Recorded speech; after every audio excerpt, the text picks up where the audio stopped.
আসসালামু আলাইকুম প্রিয় শিক্ষার্থীরা, অনলাইন ক্লাসে তোমাদেরকে স্বাগতম। আশা করি তোমরা সবাই ভালো আছো। করোনাকালীন এই সময়ে বাসায় বসে যথারীতি তোমাদের লেখাপড়া চালিয়ে যাচ্ছ। আগামী 9 তারিখ থেকে তোমাদের দ্বিতীয় অনলাইন পরীক্ষা শুরু হচ্ছে। তোমাদের এই পরীক্ষার সিলেবাস অনুযায়ী আমরা অনলাইনে তোমাদের বিষয়ভিত্তিক ক্লাস দিচ্ছি।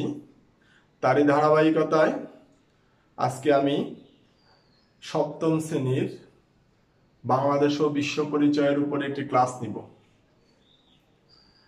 আজকের এই ক্লাসটি সপ্তম শ্রেণীর শিক্ষার্থীদের জন্য। সপ্তম শ্রেণীর বাংলাদেশ ও বিশ্ব পরিচয়ের ষষ্ঠ অধ্যায় বাংলাদেশের নির্বাচন ব্যবস্থা, এই অধ্যায়টির উপরে আমি আলোকপাত করব। পূর্বে আমি এই অধ্যায়ের উপরে তোমাদের দুটি ক্লাস নিয়েছি। ওই দুটি ক্লাসে আমি সামগ্রিক অধ্যায়টা তোমাদের সামনে তুলে ধরার চেষ্টা করেছি এবং ওই অধ্যায়ের বিভিন্ন বিষয়গুলো বিস্তারিতভাবে আলোচনা করেছি। তো তোমাদের অনলাইন পরীক্ষায় যে প্রশ্নগুলো থাকে সেগুলো মূলত জ্ঞানমূলক এবং বহু নির্বাচনী ভিত্তিক প্রশ্ন হয়ে থাকে। তো সেই জন্য তোমাদেরকে এই অধ্যায়ের জ্ঞানমূলক প্রশ্নগুলো সম্পর্কে ভালো ধারণা রাখতে হবে পরীক্ষা ভালো করার জন্য। যেহেতু আমি পূর্বে অধ্যায়টি নিয়ে বিস্তারিত আলোচনা করেছি, আজকে তাই আমি তোমাদের এই পুরাটা অধ্যায়ের উপরে জ্ঞানমূলক প্রশ্নগুলো তুলে ধরার চেষ্টা করব। তো এই অধ্যায়টা হচ্ছে বাংলাদেশের নির্বাচন ব্যবস্থাকে নিয়ে, বাংলাদেশের নির্বাচনের যাবতীয় বিষয়গুলো এই অধ্যায়ের মধ্যে তুলে ধরা হয়েছে।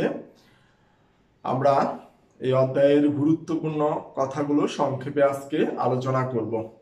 তো চলো আমরা জ্ঞানমূলক প্রশ্নগুলো লিখি এবং এগুলোর উত্তর দেখার চেষ্টা করি। প্রথমত এই অধ্যায়ের প্রথম প্রশ্ন থাকতে পারে, নির্বাচন কি?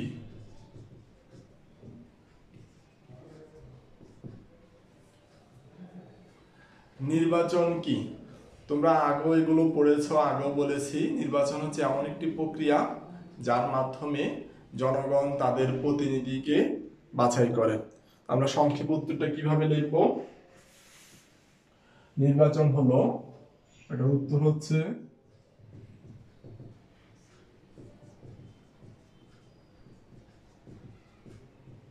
নির্বাচন হলো এমন একটি প্রক্রিয়া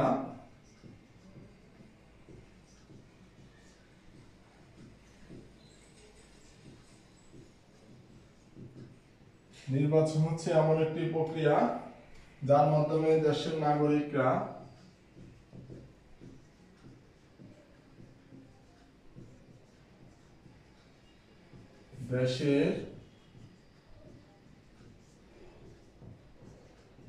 নাগরিকরা তাদের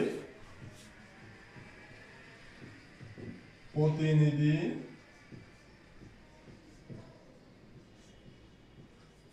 বাছাই করে।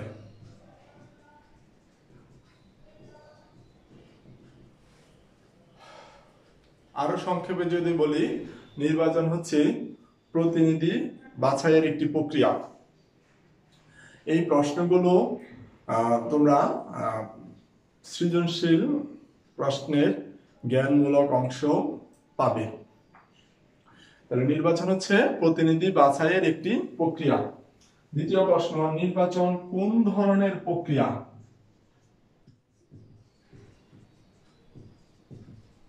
নির্বাচন কোন ধরনের প্রক্রিয়া?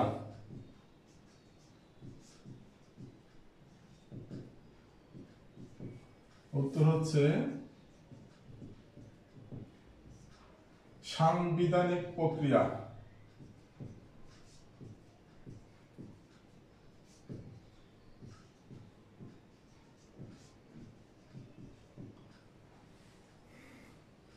তাহলে নির্বাচন একটি প্রক্রিয়া, তাহলে এটি কোন ধরনের প্রক্রিয়া? সেটা হচ্ছে সাংবিধানিক প্রক্রিয়া। অর্থাৎ সংবিধানের বিধিবিধান অনুযায়ী নির্বাচন হয়ে থাকে। এরপরে আধুনিক রাষ্ট্র কিসের বিকল্প নেই?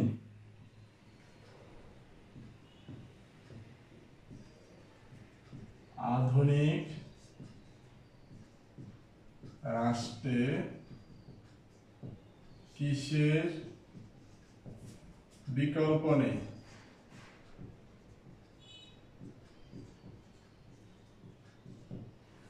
আধুনিক রাষ্ট্রে কিসের বিকল্প নেই? উত্তর হচ্ছে নির্বাচনের।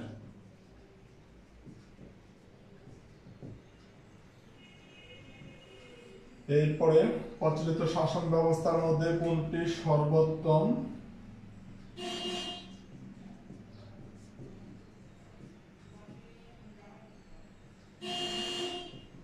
প্রচলিত শাসন ব্যবস্থার মধ্যে সর্বোত্তম প্রক্রিয়া কোনটি?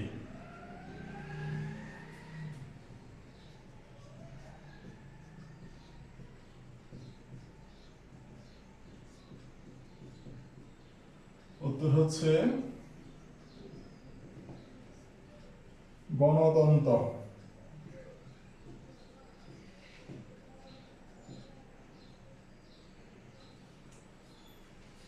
অর্থাৎ দেশ পরিচালনার ক্ষেত্রে, একটি রাষ্ট্র পরিচালনার ক্ষেত্রে যে সকল পদ্ধতি রয়েছে তার মধ্যে উল্লেখযোগ্য পদ্ধতি হচ্ছে গণতন্ত্র। গণতন্ত্রের অর্থ কি?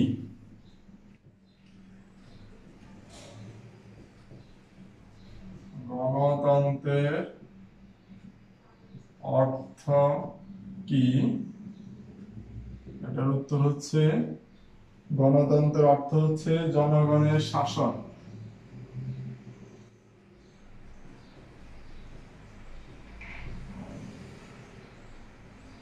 গণতন্ত্রের অর্থ হলো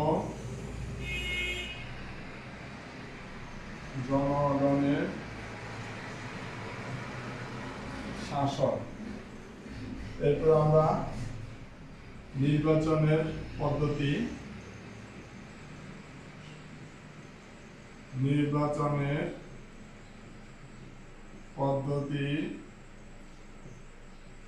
কয়টি?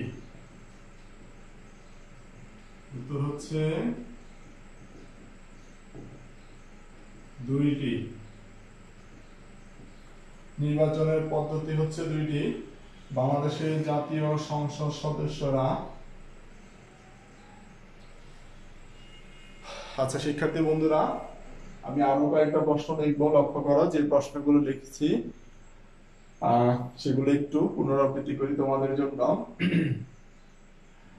নির্বাচন কোন ধরনের প্রক্রিয়া সেটা বলছি, এটা হচ্ছে সাংবিধানিক প্রক্রিয়া। আধুনিক রাষ্ট্রে কিসের বিকল্প নেই? অর্থাৎ আধুনিক রাষ্ট্র যদি গঠন করতে হয় নির্বাচনের মাধ্যমে গণতন্ত্র প্রক্রিয়ায় রাষ্ট্র গঠন করতে হয়। প্রচলিত শাসন ব্যবস্থার মধ্যে সর্বোত্তম প্রক্রিয়া হচ্ছে গণতন্ত্র। গণতন্ত্রের অর্থ হচ্ছে কি? অর্থাৎ গণতন্ত্রের অর্থ হচ্ছে জনগণের শাসন। জনগণরা তাদের ভোট দিয়ে প্রতিনিধি বাছাই করবে, ওই প্রতিনিধিরা দেশ পরিচালনা করবে। নির্বাচন পদ্ধতি কয়টি? দুইটি। কি? প্রত্যক্ষ নির্বাচন পদ্ধতি এবং পরোক্ষ নির্বাচন পদ্ধতি। চলো আমরা আরো কয়েকটি প্রশ্ন দেখি।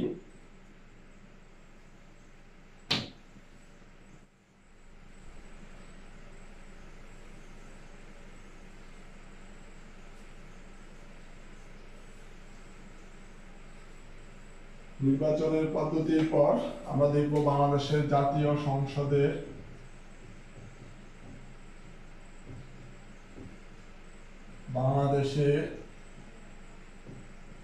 জাতীয় সংসদ সদস্যরা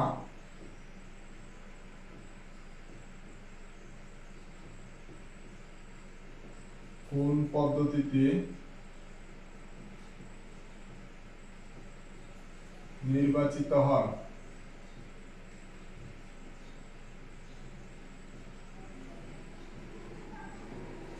উত্তর হচ্ছে প্রত্যক্ষ পদ্ধতিতে।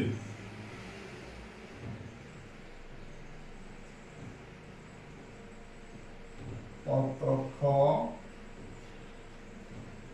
পদ্ধতিতে। এরপরে এখানে আসতে পারে প্রত্যক্ষ নির্বাচন পদ্ধতি কি? প্রত্যক্ষ নির্বাচন কি? উত্তর হচ্ছে জনগণের সরাসরি ভোট প্রদানের মাধ্যমে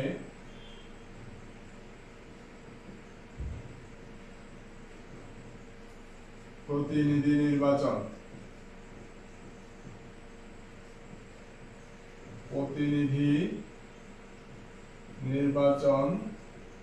প্রক্রিয়া। এরপর এখানে আরো প্রশ্ন থাকতে পারে যে পদ্ধতিতে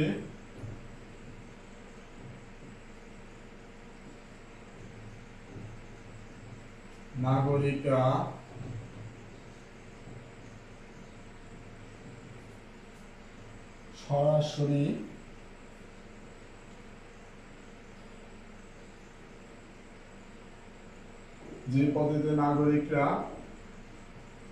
সরাসরি ভোট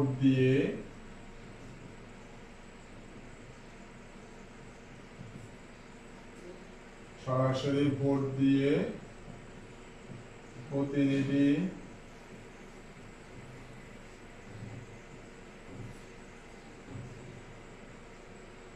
নির্বাচন করে না, সেটি কোন পদ্ধতি?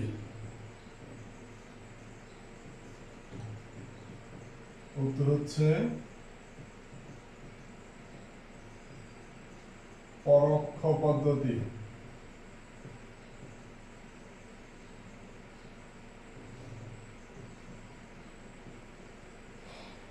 এরপরে থাকতে পারে সিটি কর্পোরেশনের প্রধান কে? সিটি কর্পোরেশনের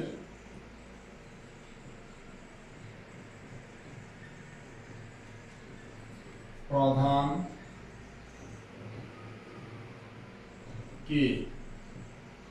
উত্তর হচ্ছে মেয়র।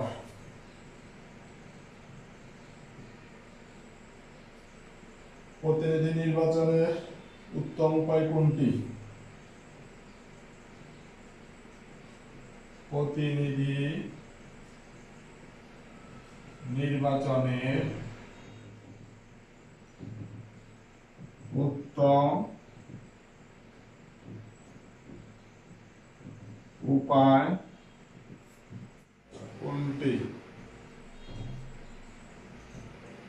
উত্তর হচ্ছে ভোট গ্রহণ।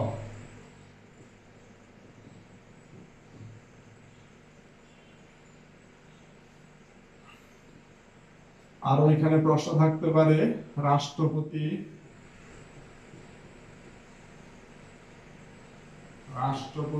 কত বছরের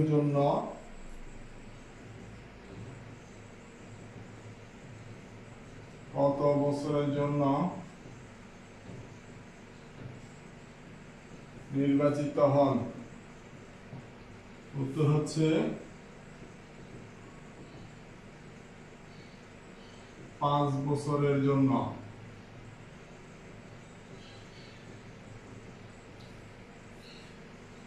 শিক্ষার্থী বন্ধুরা, তোমরা দেখতে পাচ্ছ বোর্ডে কিছু উল্লেখযোগ্য জ্ঞানমূলক প্রশ্ন লেখা হচ্ছে। তোমরা এগুলো মনোযোগ দিয়ে বোঝার চেষ্টা করো, পাশাপাশি সামনে খাতায় লিখে নিতে পারো। বাংলাদেশের জাতীয় সংসদ সদস্যরা যে নির্বাচিত হয় তারা কোন পদ্ধতিতে নির্বাচিত হয়ে থাকে? তাদের নির্বাচিত পদ্ধতি হচ্ছে প্রত্যক্ষ পদ্ধতি, অর্থাৎ আমরা জনগণরা সরাসরি ভোট দিয়ে তাদেরকে নির্বাচিত করে থাকি। তাহলে প্রত্যক্ষ নির্বাচন পদ্ধতি কি? তাহলে জনগণের সরাসরি ভোট প্রদানের মাধ্যমে প্রতিনিধি নির্বাচনের প্রক্রিয়াটাই হচ্ছে প্রত্যক্ষ নির্বাচন পদ্ধতি। পাশাপাশি পরোক্ষ নির্বাচন পদ্ধতি নিয়েও প্রশ্ন থাকতে পারে। আমি লিখলাম যে এখানে যে পদ্ধতিতে নাগরিকরা সরাসরি ভোট দিয়ে প্রতিনিধি নির্বাচন করে না সেটি কোন পদ্ধতি, সেটি হচ্ছে পরোক্ষ পদ্ধতি। তোমাদের এই অধ্যায়ে সিটি কর্পোরেশন, জাতীয় স্থানীয় পর্যায়ের বিভিন্ন নির্বাচন নিয়ে আলোচনা করা হয়েছে, কাজেই বিভিন্ন ধরনের নির্বাচন নিয়েও প্রশ্ন থাকতে পারে। সিটি কর্পোরেশনের প্রধান কে? মেয়র। প্রতিনিধি নির্বাচনের উত্তম উপায় কোনটি? উত্তর হচ্ছে ভোট গ্রহণ। রাষ্ট্রপতি কত বছরের জন্য নির্বাচিত হন? উত্তর হচ্ছে 5 বছরের জন্য। চলো আমরা আরো কিছু জ্ঞানমূলক প্রশ্ন দেখি।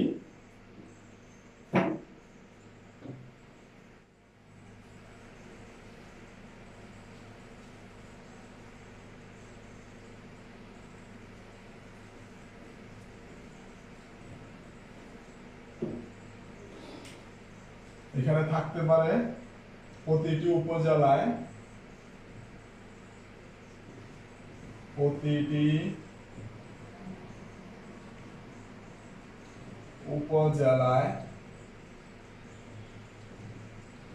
কতজন ভাইস চেয়ারম্যান থাকে?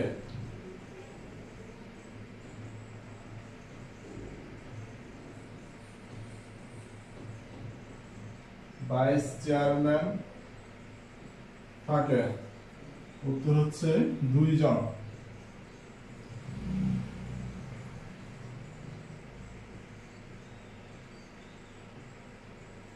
এরপর আসতে পারে জেলা পরিষদের কার্যকাল কত বছর? জেলা পরিষদের কার্যকাল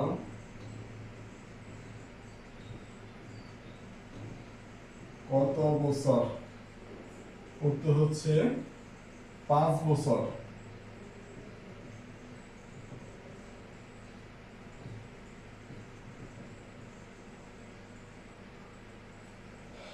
বাংলাদেশের পার্বত্য জেলা পরিষদ গুলোর নির্বাচন নিয়ে এখানে আলোচনা করা হয়েছে, কাজে ওইগুলোর উপর প্রশ্ন পাবে। বাংলাদেশের পার্বত্য জেলা কয়টি? বাংলাদেশের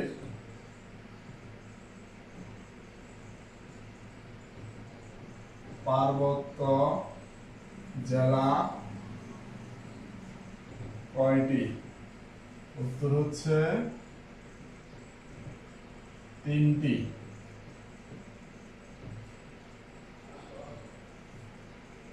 এরপর এখানে প্রশ্ন থাকে নির্বাচন কমিশনের প্রধান কাজ কি?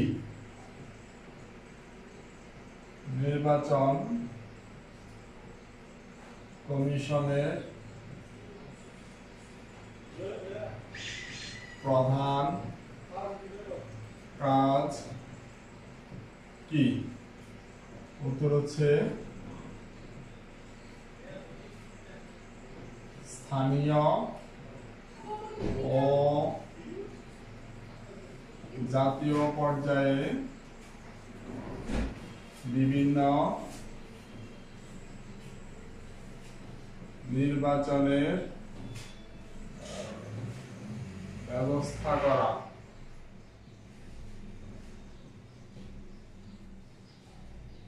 এরপর এখানে প্রশ্ন থাকতে পারে বাংলাদেশের জাতীয় নির্বাচনের পুরো দেশকে কয়টি নির্বাচনী এলাকায় বিভক্ত করা হয়? বাংলাদেশের জাতীয় নির্বাচনে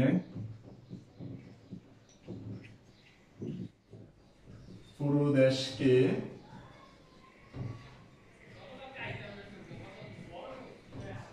কয়টি নির্বাচনী এলাকায় ভাগ করা হয়? এটি খুবই গুরুত্বপূর্ণ প্রশ্ন। উত্তর হচ্ছে 300টি। জাতীয় সংসদের মোট আসন হচ্ছে 350টি, তাহলে বাকি 50টি কি? বাকি 50টি হচ্ছে সংরক্ষিত মহিলা আসন। বাকি 50টি হচ্ছে, তাহলে সেটাও তোমরা লিখে নাও। জাতীয় সংসদে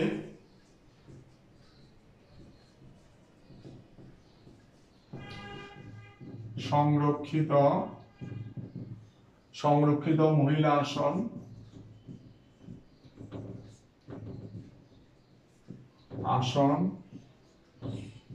কতটি? উত্তর হচ্ছে 50টি। এরপরে এখানে প্রশ্ন থাকতে পারে, বর্তমানে বাংলাদেশে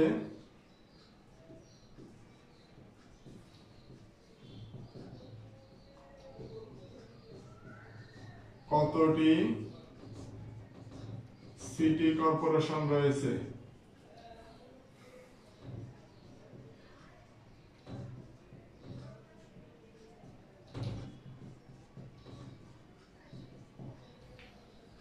উত্তর হচ্ছে 12টি।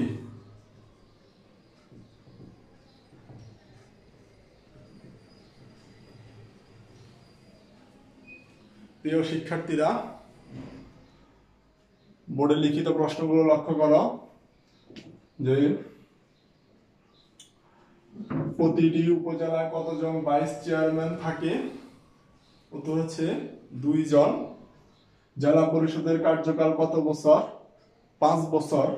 বাংলাদেশের পার্বত্য জেলা কয়টি? 3টি। নির্বাচন কমিশনের প্রধান কাজ কি? নির্বাচন কমিশনের প্রধান কাজ হচ্ছে জাতীয় ও স্থানীয় পর্যায়ে বিভিন্ন নির্বাচনের ব্যবস্থা করা। বাংলাদেশের জাতীয় নির্বাচনের পুরো দেশকে 300টি ভাগে ভাগ করা হয়। তাহলে 350টি আসনের মধ্যে 300টি সরাসরি বা প্রত্যক্ষ ভোটে নির্বাচিত হয়, বাকি 50টি হচ্ছে মহিলাদের জন্য সংরক্ষিত আসন। ওই 50টি আসন পরোক্ষ ভোটের মাধ্যমে নির্বাচিত হয়ে থাকে।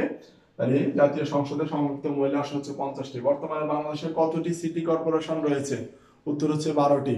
এছাড়াও এখানে আরো বিভিন্ন প্রশ্ন হতে পারে, যেমন কোন নির্বাচিত সংসদ সদস্য মারা গেলে তখন ওইখানে কোন ধরনের নির্বাচন হয়?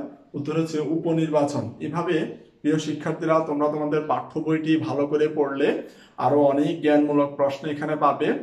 এগুলো ছিল উল্লেখযোগ্য প্রশ্ন। তোমরা পুরাটা বই, পুরাটা অধ্যায়, নির্বাচন ব্যবস্থার পুরাটা অধ্যায় ভালো করে পড়ো বাসায়। আশা করি তোমরা এই অধ্যায়ের বিভিন্ন বহু নির্বাচনী এবং জ্ঞানমূলক প্রশ্নের উত্তর আজকের এই ক্লাস থেকে ভালোভাবে দিতে পারবে। তো ঠিক আছে শিক্ষার্থী বন্ধুরা, ভালো থাকো। পরবর্তীতে আরো একটি ক্লাস নিয়ে তোমাদের সামনে হাজির হব সে প্রত্যাশায়। আল্লাহ হাফেজ। আসসালামু আলাইকুম।